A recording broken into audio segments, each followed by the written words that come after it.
You know, the more I'm thinking about it, the more I'm starting to realize that all of this blood and viscera on Summer Steve is actually a pretty good sunscreen. Anyways, welcome to the Pyrogenic Summer Challenge, and I have good news and bad news, which I will tell you after I'm done taking out the surrounding zombies.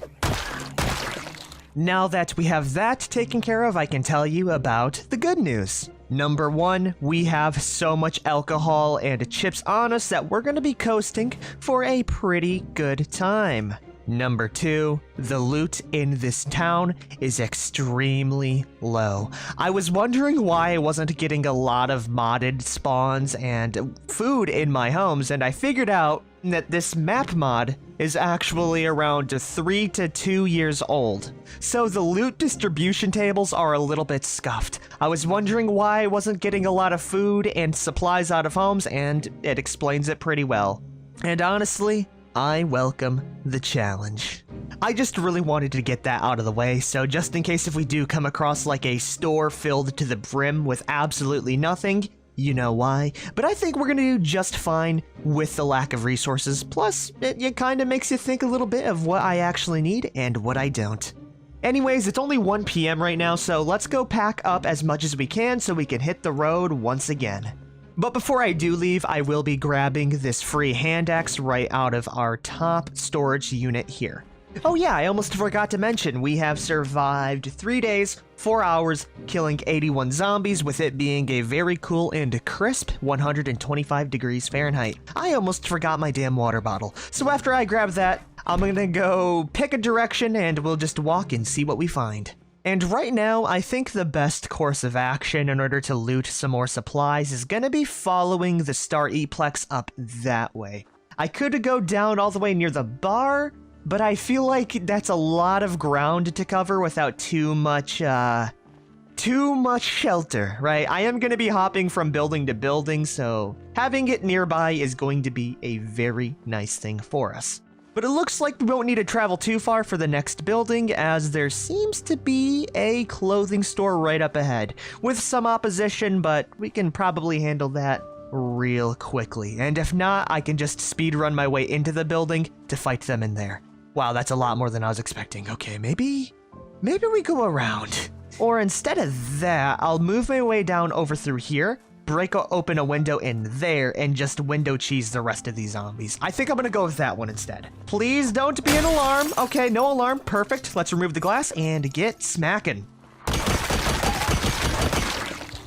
Okay, that went pretty well. I do like using buildings to my advantage because it means I can swing all willy-nilly without having to worry about my repercussions. Sadly, this place seems, pretty abandoned, and I'm not sure if that's because the building is actually abandoned. Okay, no, it's actually for sale. Okay, that explains why there's literally nothing in here. Yeah, well, at the very least, it can serve as a nice little waypoint for me to move from point A to point B. And it is especially nice having all of these windows to cheese some bozos with. Let's see what we got up here. We got a Palm Travel and a police store right up the road. Okay, not bad at all.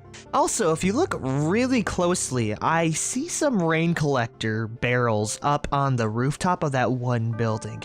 I don't know how we're gonna access it, but I will keep that in mind for later, especially if water is inside them. For now, let's check out the Palm Travel and then the police station. So let's get this bread. Anyways, we don't have a lot of time to waste as the temperature is picking up back to a solid 131 degrees. Which doesn't matter when we're inside. No alarm either. Perfect. Sadly, there doesn't seem to be much in here other than a very, very clutch metalworking volume. I'm gonna need to abuse skill books as much as possible in this series, by the way, because we really don't have a lot of resources. I know that's kind of obvious, but even the most obvious resource we don't have, because, you know, it's a desert, so that means there's a lack of trees. Which means the only way I'm gonna be getting lumber is by disassembling furniture inside buildings. You can really start to see the problem in that because, yeah, lugging lumber all the way back and forth is going to be brutal. Which leads me to the next thing that I really, really want, and that is a vehicle. If we can get our hands on a vehicle, I installed a mod that allows us to cool down on the go, which would be absolutely huge. Oh, speaking about vehicle, it looks like we have ourselves an RV. Sadly, no keys, but we do have some adhesive tape, a magazine. It's also 166 degrees in there. Oh my lord, I need to get back inside this building right now. That brought up our core temperature massively. Okay, cars are kind of a death trap. Until we can turn on the cooler at least. Oh wait, that was a little scary. It's good to know though. Also, the trunk seems to have some empty plastic bags, a tarp, and a tote bag inside. The tote bag is actually huge. That is the first real bag that I can get my hands on right now. And I gotta say, what a hell of a fashion statement. Let's go check out the big rig and then hop into the laundromat next. Oh, we actually have a lot of stuff inside there. I'm gonna go hop out once again, cool down.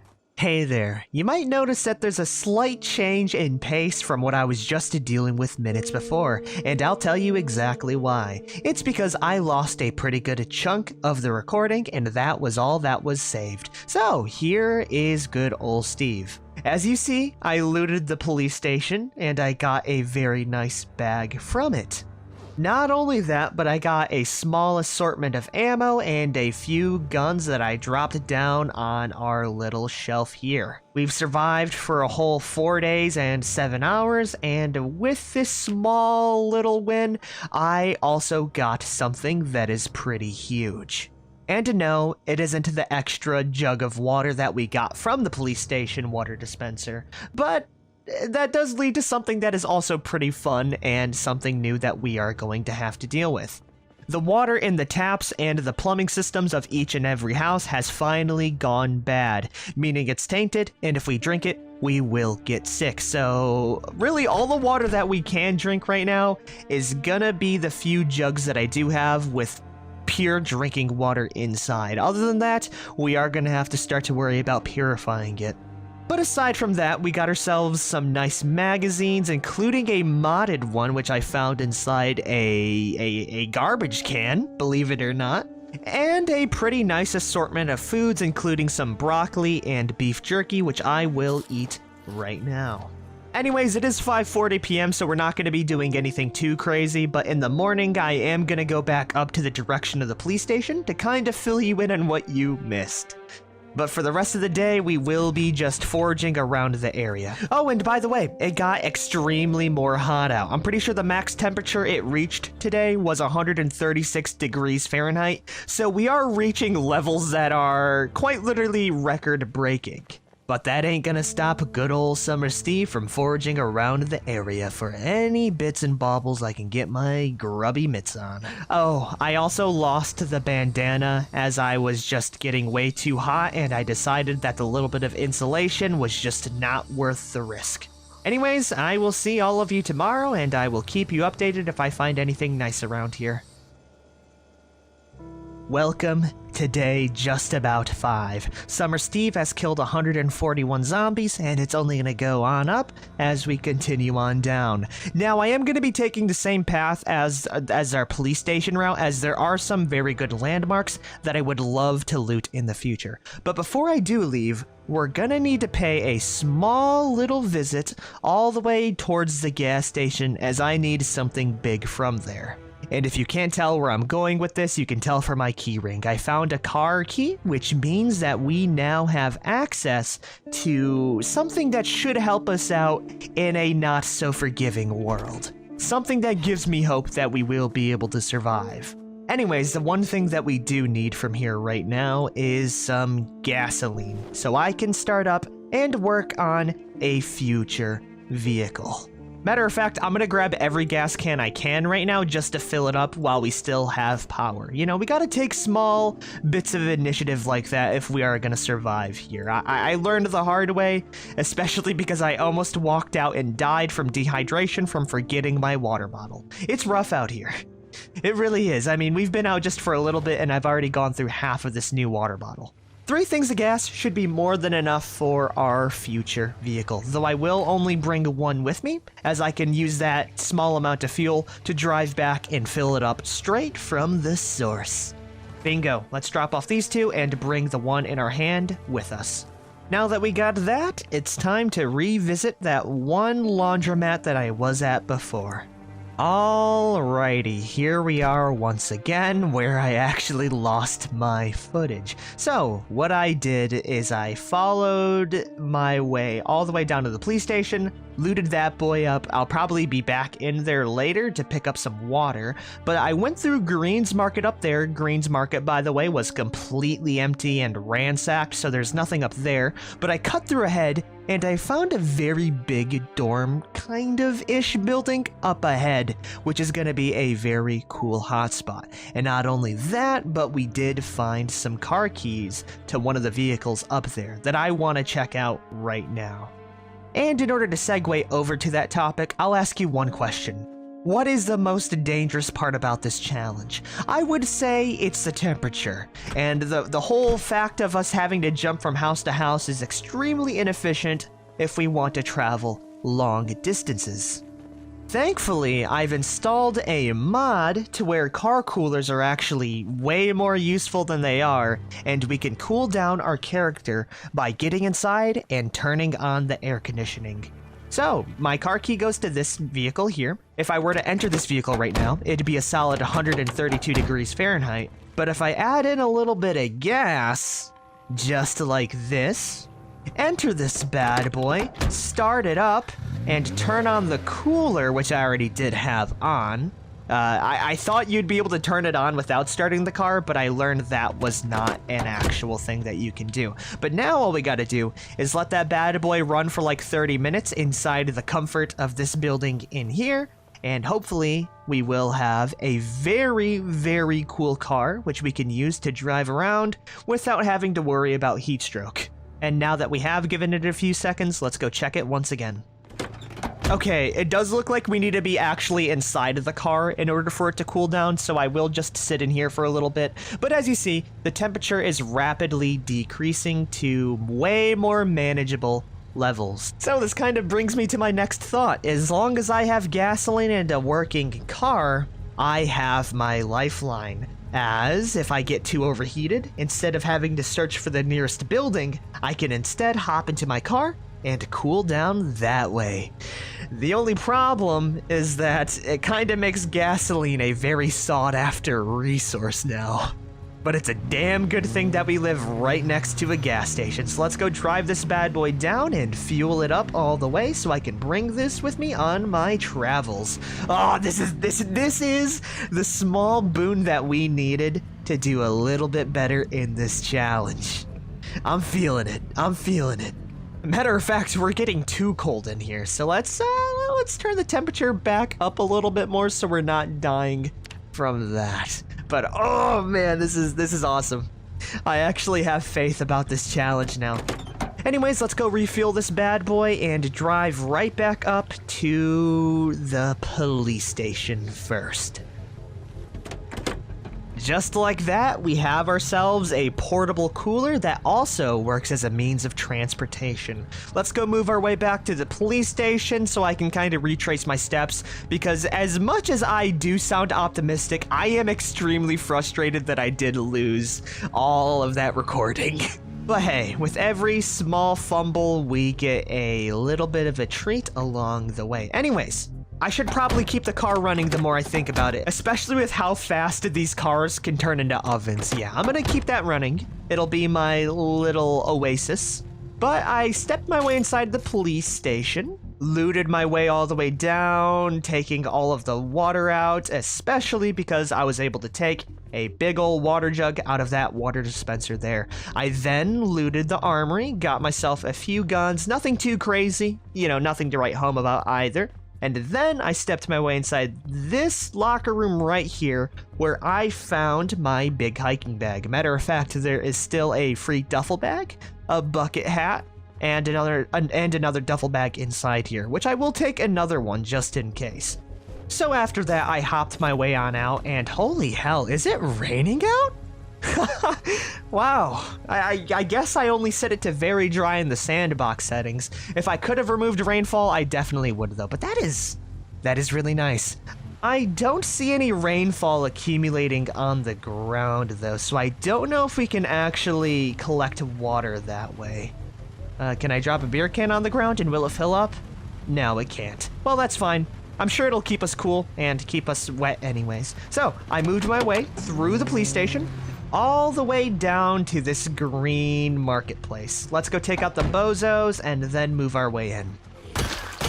Anyways, I checked out the green market, and as you see, there's absolutely nothing inside, and that is one of the problems I told you about this map being around 3 to 2 years old, is that some of the spawns are kinda scuffed, but oh, actually, we do have some supplies inside these shelves here. I didn't even loot the store because of how bad the shelves looked, but I'm glad I decided to check it out, as we got ourselves some shotgun shells, a couple of empty jars, 1 dead zombie, 2 bags of rice, which is the largest thing out of this for sure, some chips, even more shotgun shells, charcoal, empty jars, and even more shotgun shells. Not bad at all. 15 bullets and 2 bags of rice. That definitely made it worth it, but everything else is completely barren. Anyways, when I was done going through here, I went out into this building here. Now, I only looted around 4 buildings in this place, but this place seems to be like a massive apartment complex / dorm room, and it has some pretty cool stuff inside. You can also see where I dropped off that 1 tote bag that I got. But yeah, I stopped around halfway through and I decided that it would be better to just go back, grab some gasoline to go start up our car in the, I guess, supposed next episode until I lost everything. So that's where we are today. So now that I got you all caught up, I think it's only right that we loot and absolutely pillage the rest of this place, as there's food, hopefully books, and other supplies inside here, along with the occasional zombie. Let's bring up a car first, though. And oh my, it is raining pretty damn hard out. That is a really nice sign to see. Yeah, you know what? I think all we need is an optimistic mindset, and also I should really check out the trunks and glove boxes of these vehicles here. You never know if you could get anything good, and I am willing to check it out real quick. Very quickly though, because it is still 130 degrees in here. We'll be taking the twine, cigarettes, battery, unlocking the trunk before I die, with some duct tape. Easy yoinks. Alright, let's keep her moving to the actual apartment now. And oh my, it actually does fill up in puddles. Okay, well that is gonna be a pretty easy way to collect some water then. I mean, it's still extremely hot out, but this is a pretty massive turn for me, especially because it means that I have a reason or an excuse to wash myself off with how dirty we are. It's still very hot out, so we're gonna, never not deal with that, but at the very least we can make ourselves look a little bit more presentable, even if it's 1 limb at a time. But hey, we look pretty damn spiffy. Almost reminds me of how I looked at the start of the series. Hi there once again. You might be wondering why I'm in a different position yet again, and it's because I keep on messing up. I swear after the first time, my brain has been scrambled. But I wanted to stop the recording midway through to check that everything did save, and it did, thankfully. So I decided to do what I usually do, and that's loot these upcoming apartments. Thankfully, I did notice it like a minute in, but there is another jump, and we have gotten ourselves quite a bit of food. I've only looted the first little area, so you really didn't miss too much, but I am just beating myself up over how beefy my brain is. But yeah, we got ourselves some chips, some rice from the last encounter, steak, watermelon, and if that wasn't, the best, we also got ourselves another saucepan, which is huge, and a free cooking pot with water that spawned on top of the counter. So it's not bad at all.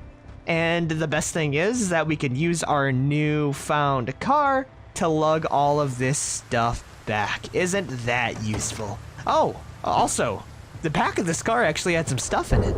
Not bad at all. Let's drop off some more of the stuff, and I will actually update you on what I find now. A whole bottle of ketchup, We also have Metalworking Volume 2, Forging Volume 5, Fishing is useless, but I will take the Trapping Volume. We could trap birds in the future. We got a free tub of ice cream. Don't mind if I eat all of that right now. We also got an Electrician book and another set of lockers with a secondary Doomsday Survivor volume. I'm starting to find out that the lockers and trash bins are the only containers that actually have modded items in them. Other than that, it's almost only vanilla. Which is fine by me. Holy crap, that scared the crap out of me, because it just means I can make all the cool modded stuff by combining all of the vanilla parts we find in here. Also, that is a second water dispenser with around 250 units of the good stuff. That's it for the first story though, so it's right on up to the second. Another hand axe, which is actually huge as the other one on mine is about to break. Some tape, thread, a lead pipe. I'll take that over the metal pipe any day of the week. And an extra club hammer, a dead zombie, 2 tubs of ice cream, another lead pipe, which is better condition, some nails. What the hell? That was terrifying. I am so glad I decided to back up there. Oh, man, I thought the mannequin would have been the highlight of this, but no, it was definitely the clown car zombie room. Holy crap, you know, it's little interactions like those that really keep you alive and keep your blood pumping. Oh, okay. It's time to loot and get the hell out of here. It's getting extremely late, and spending more time here means less time I actually have to do other things. Yeah, sorry. Oh my god, there's so much in here, so many water coolers. I'm actually gonna have to make this a multi-day trip. Hey, not that I'm complaining, you know. I'll take any little bit I can get right now, including a free crafted timer, duct tape, and a Gorilla Radio book. Another box of nails, all the condiments, pink paint, which is a huge water collection thing, an actual fire axe. Oh my. I'm gonna have to make multiple trips, aren't I? Yep. Okay, let's go drop off this stuff here, and then I'll go grab the rest. God, we're getting so much stuff. A lemon, a foraging book, an orange soda with a burger, including a pot of soup. Almost missed that. Lastly, there's a bunch of fresh produce with a few books on carpentry. This whole session was a trip for me, by the way. I should be doing better next time when I have my thoughts in a row. But hey, we're coming out just fine, especially now that we have a negative 31 degree car. Okay, we should probably turn off the heat so I don't die of hypothermia instead of hyperthermia. It's raining hard, and I think when the rain ends in the morning, we will have a very good plan, which I think I may have. Anyways, if you guys have liked this episode, be sure to like, favorite, share, and subscribe for more. I'll see y'all in the next one. I'm feeling pretty damn good. Peace the hell out, everyone.